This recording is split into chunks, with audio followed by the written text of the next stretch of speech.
Guys, malaking tulong to sa inyo yung mga mayroong aray-aray dyan at may mga namamaga dyan sa inyong katawan.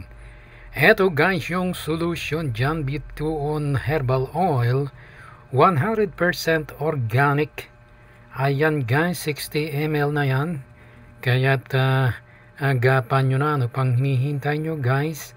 Check out na kayo guys.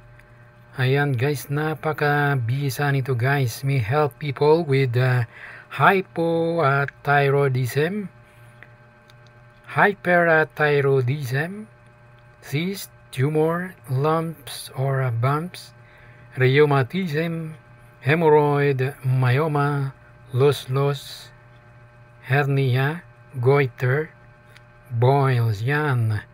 Kaya't i-try nyo na guys ang produktong ito, Bituon Herbal Oil. Talagang ma-amaze kayo dyan guys. Ano pang hinihintay nyo guys? Try nyo na para hindi kayo makwento, hindi lang kwento para sa inyo. Ibig sabihin nasubukan nyo, kaya't gumamit kayo nito guys. Thank you so much for watching. God bless us all and have a nice day.